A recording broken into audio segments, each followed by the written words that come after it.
안녕하십니까. 소통대통의 지광입니다. 중요한 건 뭐냐면 제가 항상 드리는 말씀이죠. 나 자신도 잘 모르잖아요. 내가 누구인지. 부처님께서 항상 하신 말씀이 너희들 마음 가운데 내가 항상 함께하고 있다. 항상 눈이 밖으로 열려 있어가지고 바깥 것만 보지 안의 걸 볼 줄 몰라. 근데 이제 이 안을 나의 내면 세계, 외면이 아니라 내면 세계를 보는데 익숙한 존재들은 그걸 익숙해야 돼요. 내면 세계를 보는데 익숙해야 돼요. 그게 이제 수행입니다. 연불산면이 참선산면이 뭐 전부 다. 그러니까 우리가 자기 자신을 살피지 못하면 이른바 반성이 없으면 내일이 없죠. 부처님 말씀에 참회가 없는 자는 내일이 없다. 그러니까 법구경 같은 데 그랬잖아요. 남의 허물을 보지 말라. 남이 뭘 했건 아니 했건 간에 상관하지 말라. 다만 뭐라? 자기의 그릇됨과 게으름을 살펴라. 그러니까 남이 나에게 뭐 그릇된 말을 하고 남이 나에게 뭐라 비난하고 비판하고 그런 거 살피지 말라. 내가 남에게 뭘 하려고 하는가, 무슨 말 하려고 하는가, 무슨 생각하려고 하는가, 그것만을 잘 살피라 이랬습니다. 그러니까 수행이라는 건 뭐라? 항상 자기를 살피는 거예요. 다른 게 아니라 자기를 살피는 겁니다. 참선도 명상도 기도도 다. 자, 그러면 오늘 또 열심히 수행 정진을 해보도록 하겠습니다. 자, 누가 질문하실까? 누가 질문하실까? 네, 질문하세요. 네. 스님, 하원가가 시작됐습니다. 네네. 출가 수행자뿐만 아니라 네. 제가 불자들에게도 이런 집중 수행이 시간이 필요할까요? 큰 스님께 여쭤봅니다. 네, 고맙습니다. 한거. 제가 이 뒷산에 가봐도 참 뒷산 이렇게 산책할 때도 보면 정말 벌레들이 많아요. 개미서부터 뭐 꾸물꾸물대는 것서부터. 근데 이제 이 불교를 하는 입장이고 발걸음을 뛸 때도 좀 조심스럽게 할 수밖에 없는 게 이 내 발에 밟혀가지고 누가 또 죽지 않나 벌러지가. 네. 근데 우리나라는 이게 온대 지방이라고 하잖아요. 요즘에 뭐 아열대성 기후가 된다고 하는데 인도에는 이 적도가 이 적도가 지나가는 이때는 뭐라 1년 내내 따뜻하니까 벌러지들이 그렇게 많고 비가 많이 와요. 비리시카 이런 말 말하면 안거란 말은 원래 비란 뜻이에요. 비란 뜻입니다. 비리시카 이런 마르시아게로. 그러니까 남방불교에서는 뭐냐면 이 비가 내리거나 여름철에는 잘못 다니다 못하죠. 벌레를 많이 밟아 죽일 수 있다. 이거. 그리고 비가 많이 내니까 이런 바 어떻게 돼요? 뭔가 다니시면서 걸식하기도 힘들잖아요. 그래서 이제 한 군데 모여가지고 이제 아까 말씀드린 우리도 이제 4월 16일서부터 시작해서 7월 15일까지 백중 때까지 합니다. 그래서 이제 안거. 그래서 또 어떤 곳은 후안거라고 해서 5월 16일서부터 8월 15일까지 철에 따라서는 약간 달라요. 근데 중요한 거는 근데 이제 안거 끝나면 이제 우란 분자가 곧바로 계속되죠. 중요한 건 뭐냐면 왜 이 안거가 필요하고 물론 비가 많이 오니까 비를 피하거나 혹은 벌러지들 때문에 그러기도 하지만 중요한 게 뭐냐면 결국은 우리가 제가 항상 드린 말씀이죠. 왜 이 집중수행이 필요한 거 아니? 제가 얘기하잖아요. 우린 전부 다 내가 말하면 상대가 있잖아요. 상대가 있죠. 상대가 있으니까 항상 우리가 말할 때 상대방을 배려하는 말을 하면 이게 말이 상대방의 저쪽으로 기우는 거예요. 근데 나를 위주로 하는 말은 이게 말이 쪽으로 기울거든요. 경향, 의향이란 말이 있거든요. 그럼 어떻게 되는 거 아니? 중요한 게 우리가 나와 남 사이엔 중심이 하나잖아요. 그럼 내가 없어지고 불교 항상 무아라는 말 많이 하죠. 내가 점점 녹아져 버리면 무아가 돼 버리면 내가 없어지면 상대방과 하나가 돼 버리니까 그땐 둘 사이에는 중심이 하나지만 내가 없어져 버리면 중심이 없어져 버려요. 그럼 집중이 되게 못하냐? 하나의 마음 되니까 부처님 마음과 통하고 그렇게 되면 보시, 지계, 인욕, 정진, 선정, 지혜 부처님의 세계와 하나가 돼 버립니다. 그러니까 대체로 공부를 잘하는 친구들은 뭐라? 공부를 잘하는 친구는 집중력이 강하죠. 이 집중, 몰입의 경기를 자꾸만 향상시켜야 돼요. 항상 우리가 집중을 하는 훈련, 이건 훈련이에요. 그런 게 참으로 중요하다. 그러니까 대체로 공부를 잘하는 애들은 내 집중력이 강합니다. 그걸 concentration of brain and mind, concentration, 집중 of your brains and mind. 그래서 항상 집중 훈련, 몰입의 훈련을 하는 게 너무나 고귀한 것이다 하는 걸 잊지 마세요. 자, 다음 줄 받겠습니다. 네. 스님 안녕하십니까? 문수행입니다. 네. 늘 스님께 질문 전에 늘 네. 저희들한테 좋은 가르침 주시느라고 애써 주심에 진짜 진심으로 감사드립니다. 네, 고맙습니다. 네. 네, 오늘 제가 궁금한 점은요. 얼마 전에 이제 불화 전시회를 갔다 왔는데요. 네. 그 조선 시대에는 억불숭유 정책으로 많은 불교가 탄압을 받았지 않습니까? 네. 그런데도 스님들께서 불화에 많이 집중을 하셔가지고 좋은 작품들을 많이 남기셨는데요.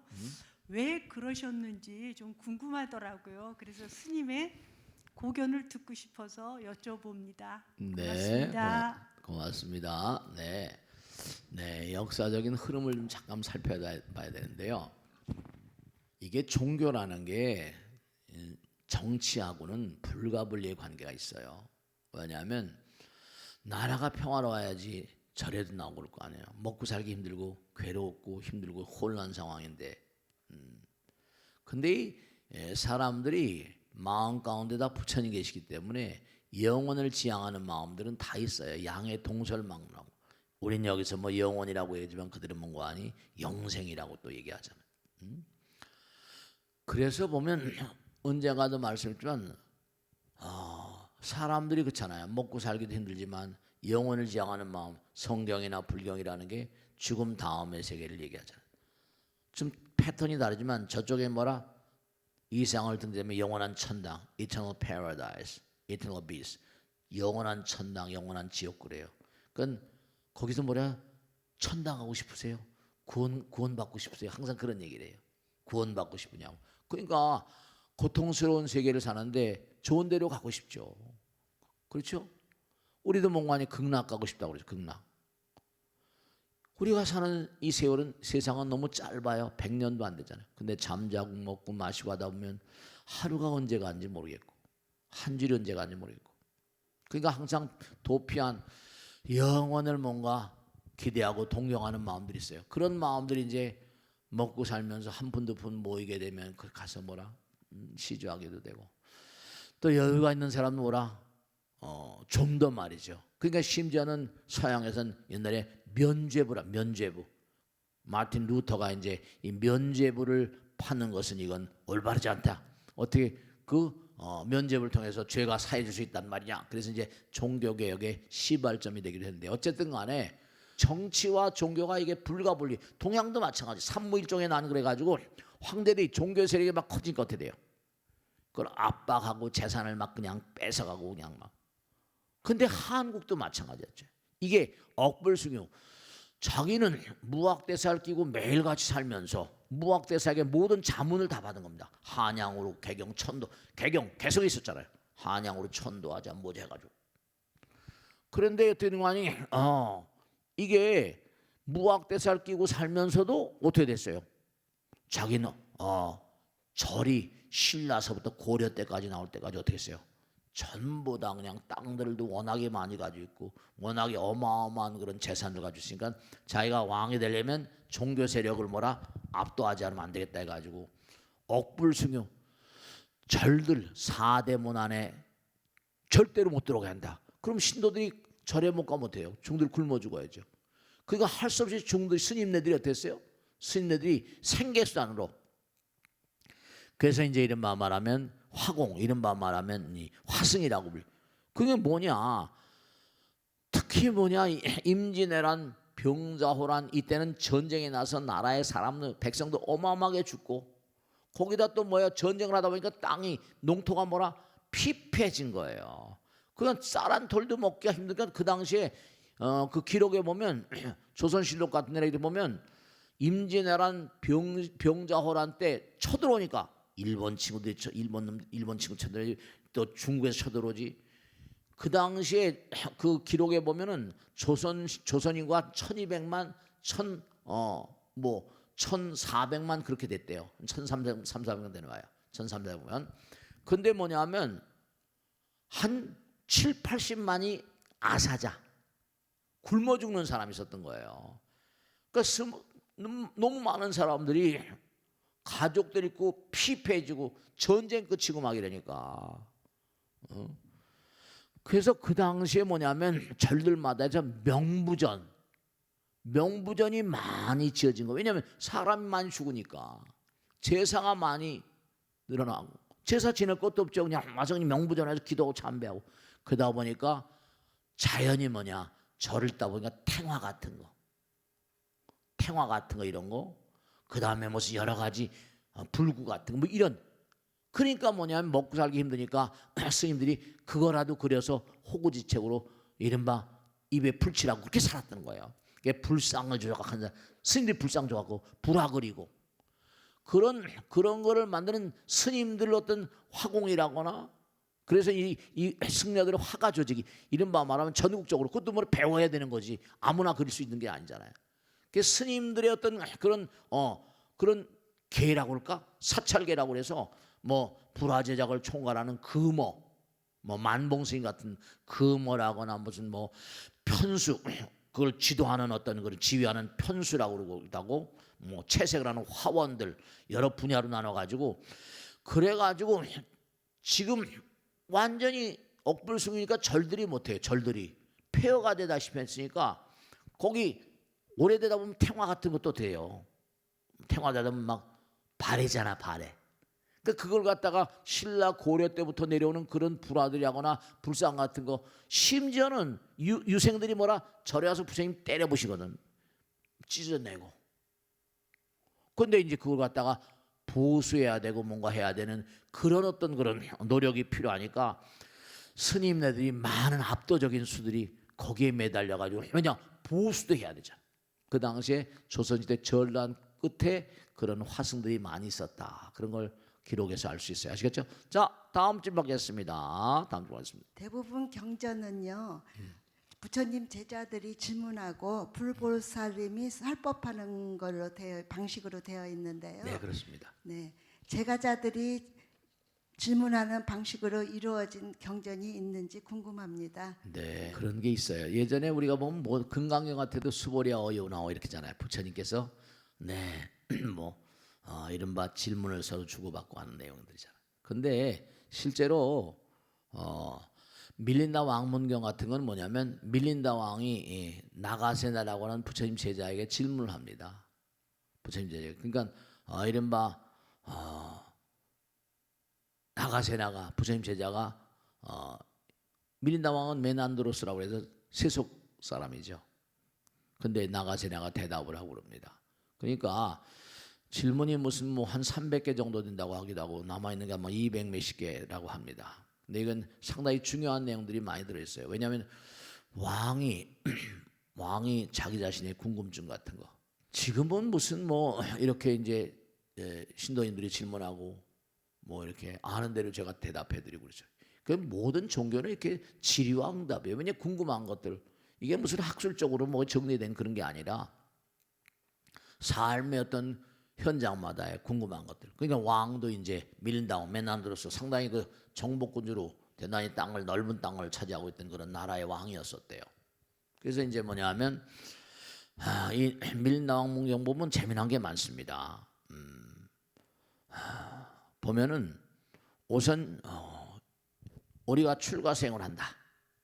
출가생을 하는 게 그게 뭐냐면 출가생을 하는 게 어떤 그 지어진 과거의 업 같은 거냐, 아니면 그게 과거 생에서 노력했기 때문에 출가생한 거냐, 아니면 때가 와서 그때도 인연 따라 되는 것이냐, 이런 것 등등 그런 얘기들이 많이 이제 질문이 나옵니다. 그러니까 이제 그 재미난 게 뭐냐면 무엇이든지 간에 때가 와서 그때 뭘 한다고 그러면, 그렇죠, 때가 닥쳐서 무슨 일이 나한테 닥쳤을 때 그때 한다고 한다면 여러 가지 문제점이 많다. 그래서 나오는 게 뭐냐면 대왕이시여 만일에 목이 말랐다고 해서 목이 말랐다고 해서 그때 물이 마시고 싶다고 해서요. 우물이나 소수를 파면 목마른 걸 뭔가 이내 뭔가 만족시킬 수 있습니까? 때가 닥쳐서 비로소 노력한다는 것은 그것은 문제가 있다. 미리미리 물도 파놓고 우물도 파놓고 그래야지만 그게 내가 뭔가 물을 마시고 싶을 때 그때 내가 물을 흡족하게 마실 줄 아냐. 목이 마르다고 해서 우물을 파면 그렇죠. 그러니까 무슨 어떤 일을 하더라도 그게 무슨 갑자기 뭐 이렇게 그렇게 되는 게 아니고 출가한다고 하더라도 부처님도 마찬가지죠. 부처님 되신 것도 무량겁을 거친 수행과 고행 끝에 부처님 되신 것처럼 어떤 일 하더라도 그때라는 게 언제 올지 모르니까 꾸준히 끊임없이 준비해야 되는 것이다. 출가하는 것도 마찬가지고 아무렇게나 출가하는 게 아니라 저 같은 존재도 마찬가지예요. 아무렇게나 불자가 되는 것도 아니다. 인연 따라서. 그러니까 우리가 항상 유비무한. 또 질문합니다. 대왕이시여 배가 고팠을 때 음식을 먹고 싶다고 그때 음식을 먹고 싶다고 해서 밭을 갈고 곡식을 심고 그게 그렇게 거둬들일 수가 있는 게 그러면 배는 굶어서 배가 굶어서 어때? 배가 고파서 그러면 어쩔 줄 모를 거 아닙니까? 그러니까 평상시에 항상 그러니까 때에 닥쳐서 그때 뭔가 내가 하려고 들면 이건 너무너무 고통스럽다. 미리미리 해야 되지 않겠는가. 때에 앞서서 미리 노력하는 것 이것이 바로 우리 인생들이 살아가면서 뭔가 생활을 펼쳐가야 될 근본 자세입니다. 이것뿐이 아니에요. 대왕이시여 대왕은 나라를 통치하는 그런 대왕 제왕입니다. 전쟁을 많이 해보셨을 거 아닙니까? 전쟁이 터졌을 때 그때 방공호 참호를 파고 성문을 만들고 망탑을 세우고 보루를 쌓게 하고 식량을 뭔가 쌓아놓게 그렇게 하게 된다면 그때 그래가지고 뭐 화살 쏘는 법이라거나 무슨 전차를 타는 법이라거나 뭐 이런 궁술 검술을 그때 가서 하면 이미 때는 늦는 거 아니겠습니까? 그러니까 모든 것은 전부가 다 미리미리 어떠한 일도 미리미리 해야 되는 거 아니겠습니까? 부처님도 무량겁을 닦은 끝에 성불하셨고 출가자들도 오랜 세월 동안 갈로 닦다 보니까 이 길을 내가 가야 되겠다. 마찬가지로 지난 시간에 말했잖아요. 하늘나라에도 여기도 뭔가니 재판관이나 검사, 판사, 경찰 모든 회사 큰 회사에 뭔가 지원을 뽑아든 것도 시험을 치르잖아요. 그 시험은 어떤 결과야? 평상시에 자기가 그 공부해온 결과가 시험지에 나타나는 거잖아요. 그때 내일 시험 치다고 오늘 공부해서 되는 게 아니잖아요. 그러니까 우리가 삶을 도모하는 가장 중요한 방책 중 하나 평상심시도 평상에 노력하는 것입니다. 목이 말랐을 때 우물을 판다고 되는 것도 아니고 배가 고팠을 때 당장 씨를 심는다고 되는 것도 아니고 전쟁이 났을 때 뭔가니 평상시에 뭔가 준비를 해놔야지. 그렇지 않으면 깨지고 지는 거잖아요. 그래서 이게 밀나왕문경 같은 거 등등 해가지고 이른바 유마경 이런 것도 마찬가지예요. 유마거사와 대답관 제가자의 질문. 그러니까 우리가 삶을 도모하면서 항상 중요한 건 평상심시도라. 평상시해야 된다. 그러니까 제가 말씀하잖아요. 지금도 이렇게 고귀한 시간 오셔서 부처님 말씀 공부하잖아요. 정말로 여러분이 삶을 도모하면서 중요한 건 영혼을 가는 존재로서의 준비라니까. 그러니까 꼭 당부드리고 싶은 게 뭐냐면 누구나 죽잖아요. 근데 너무 죽음의 대비가 없는 거야. 그 죽음도 일종의 시험이거든요. 죽음도 일종의 전쟁이야. 그러니까 내가 얼마나 의미롭게 평상심시도 평상시에 죽음을 예비하고 사는가 이것도 굉장히 중요한 거죠. 그래야지만 내가 죽음의 순간에 조금은 당황해하지 않고 의미로운 죽음을 맞을 수 있지 않는가 그런 생각하는 거죠. 그러니까 자, 오늘 여러 가지 좋은 질문들로 우리가 함께 풀어봤어요. 제 대답이 얼마나 훌륭한지는 잘 모르겠지만 하여간 아는 대로 말씀드리는데 매일매일 우리가 삶을 도모하면서 모르는 것들이 많이 있습니다. 그러니까 모르는 채로 자꾸만 넘어가면 발전이 없어요. 내가 의문을 가지고 질문을 하고 상대방의 어떤 대답을 듣고 그래야 공부가 되고 소통이 되는 거죠. 그러니까 우리가 이렇게 묻고 대답하는 시간을 갖는 것도 그런 이유로 그런 거라. 평상시에 이른바 유비무환하는 아시겠죠? 자, 오늘 여기서 마치겠습니다. 함께해 주셔서 대단히 감사합니다. 다음 주에 다시 뵙겠습니다. 고맙습니다. 마치겠습니다. 네, 고맙습니다.